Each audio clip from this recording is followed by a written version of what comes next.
Hey everyone, are you ready for another deep dive? Absolutely. Always ready to explore something new. Okay, awesome. So for this one, you sent over some stuff about positive thinking, Yeah. and I think it's one of those things that you hear it all the time. Right. It's almost like a buzzword, right? Like, Definitely. okay, think positive, Yeah, you'll be happy. yeah, but like, is it really that simple? Right. Exactly. It can sound so superficial. Yeah, and we want to sort of unpack that, go a Absolutely. little deeper, Yeah, let's get past the surface. and then like, what does it actually mean? What does the science say? Right. Are there benefits? Are there any downsides? Yeah. Are there times when it's not helpful? Right, exactly. Yeah. So I'm really excited to dig into this. Me too. So I guess to start off, like, what is it? What is positive thinking?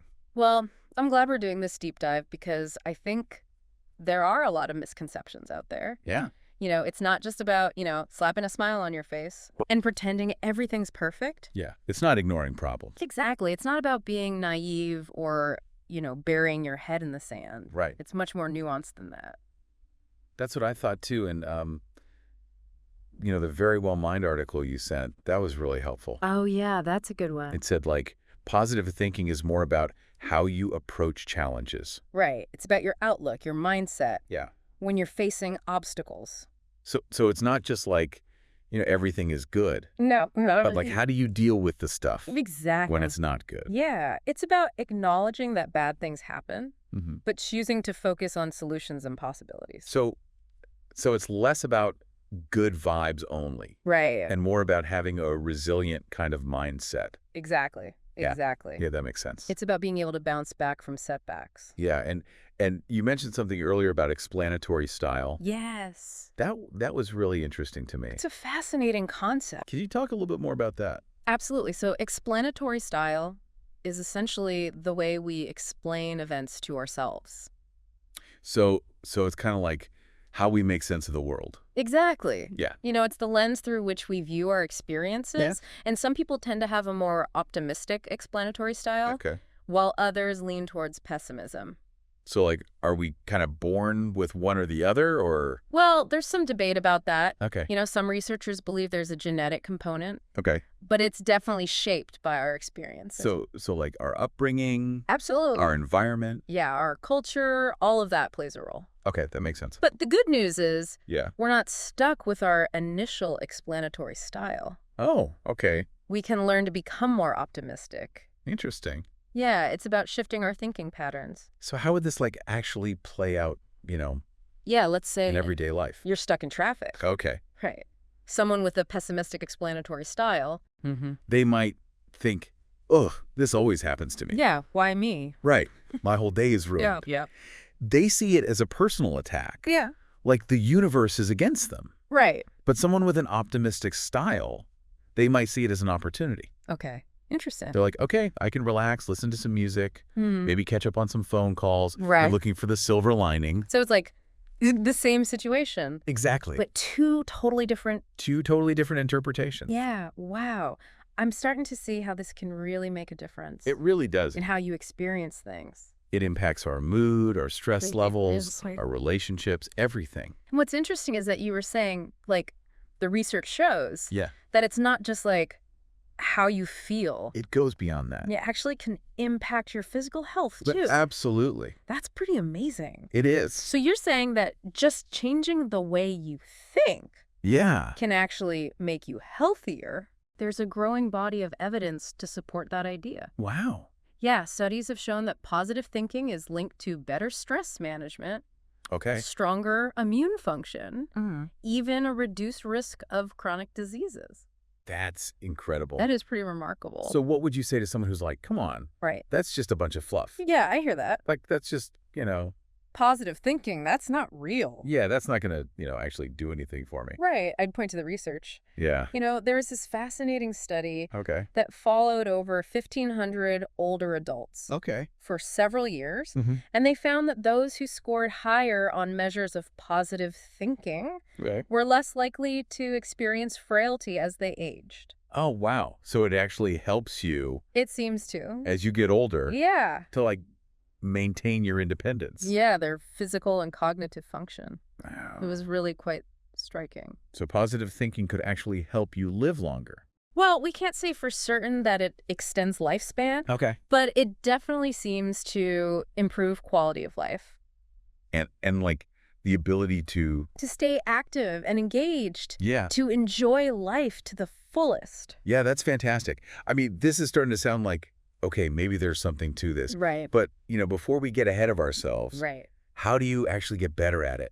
That's the million-dollar question. Yeah. Is it just like, are you born with it? Well, as I mentioned before, Okay. it's not entirely innate. Okay. There are definitely things we can do Okay. to cultivate a more positive outlook. So it's like a skill. It's a skill Yep. you can develop. Exactly. Like learning to play an instrument Okay.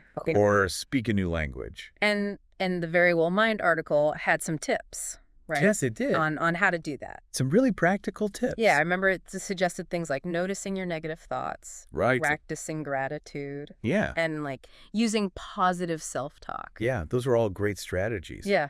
But like, how do those actually work? Well, the first step is awareness. Okay. We often go through life on autopilot, Yeah. letting those negative thoughts just run wild. Like we don't even realize Exactly. We're not even conscious of them. that we're doing it. Right. They're just chattering away in the We're background. like a broken record. Exactly. Yeah.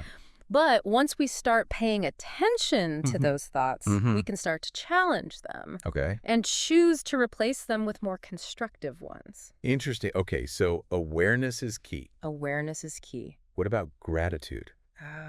Gratitude is powerful. Yeah. How does that make a difference? It shifts our focus. Okay. Instead of dwelling on what we lack, Mm. we start noticing and appreciating the good things in our lives. So it's like you're choosing. It's a conscious choice Yeah. to focus on the positive, Yeah. even small things, Okay. like a sunny day, Right. or a delicious meal, Yeah.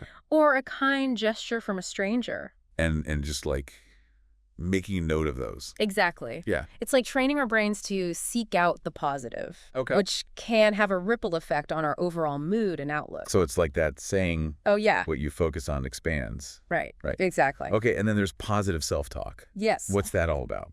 This is about being our own best friend, Okay. our own cheerleader, Yeah. replacing those harsh inner criticisms Mm-hmm. with words of encouragement and support. Yeah. I think a lot of us are really bad at that. Oh, absolutely. We're so much harder. We're our own worst critics. Yeah, on ourselves than we would ever be on anyone else. It's true. Right. But the way we talk to ourselves matters. Okay. It can either build us up or tear us down. So like those negative thoughts. Yeah, they can really erode our confidence Yeah. and increase our stress levels. Mm-hmm. So positive self-talk is about kind of like, It's about countering those negative thoughts Yeah. with positive affirmations, with words of encouragement. okay, It's about believing in ourselves. so it can actually help you.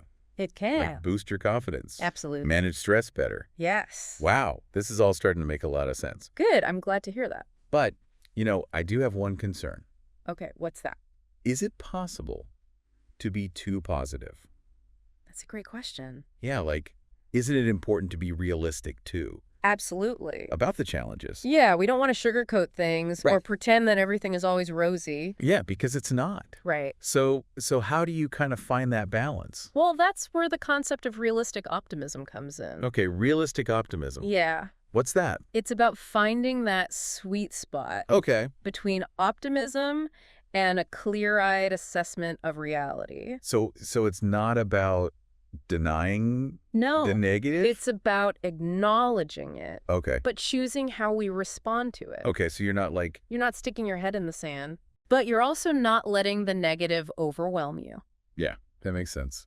Realistic optimism involves acknowledging potential obstacles, Okay. but believing in our ability to overcome them. So it's like having a plan, Exactly, having a plan, taking action. taking action, and adjusting our course as needed. Right. It's about being proactive rather than reactive. Yeah, that sounds much more sustainable It is. than like trying to force yourself to be happy. Oh yeah, forcing positivity is not the answer. Right. It can actually backfire. Interesting. Okay. And it's important to remember that there's a difference between healthy positivity Okay. and something called toxic positivity. Toxic positivity, what's that? That sounds a little scary, right? Yeah. But it's a real thing. Okay. It's when positivity is used to suppress Okay. or invalidate genuine emotions. So it's like, It's like putting on a happy face right, all the time. even when you're not feeling it. Exactly. Even when you're feeling hurt, sad, or angry, Yeah, and I guess that could be harmful because it can be very harmful. you're not dealing with... You're not allowing yourself to process those emotions. Right, and everyone feels those things. Right. We all do. Sometimes. That's part of being human. Yeah, so it's like you're pretending everything's okay when Exactly. it's not. And that can prevent us from dealing with those difficult emotions in a healthy way. And it can also make other people Yeah. feel like they can't be honest with you. Exactly. They feel like they have to put on a facade as well. Right. Because you're not allowing space for authentic emotions. So instead of like offering support, Yeah. you're kind of dismissing their feelings. Exactly. And that can damage relationships. Yeah. And create a sense of isolation. Wow. Okay, so that's a good distinction to make, It is. between healthy positivity Right. and toxic positivity. Yeah, we want to encourage the former, Right. but avoid the latter. Absolutely. Yeah. So we've talked about like what it is, Yeah. the different kinds of explanatory styles, Right. how it can impact you physically, Mm-hmm. some tips on how to develop it, Yeah. and then also like the potential downsides. The shadow side of positivity. Yeah, I feel like we've covered a lot of ground. We have. It's a lot to think about. It is. And I think like the key takeaway for me Yeah. is that it's a tool. It's a tool. You know- Not a magic wand. Right, it's not going to fix everything, Yeah. but it's a tool that you can use. It can be a very powerful tool. Yeah. When used wisely. To help you navigate life's challenges Absolutely. with a bit more resilience and a bit more hope. Yeah, I think that's a great way to sum it up. So it's not a quick fix. No, It's not a magic bullet. it's a process. Yeah. It's a journey. A journey, not a destination. Exactly. And it takes practice and intention. It does. It's an ongoing practice. This deep dive has given me so much to think about. Me too. Before we wrap up, Yeah. I'd love to leave our listener with a question. Okay, I love questions. We've been talking about how our thoughts can influence our feelings and actions. Right, the mind-body connection. Right, but what about the flip side? Oh, interesting. Can our actions influence our thoughts? That is a fascinating question. Yeah, like can you think yourself into feeling better?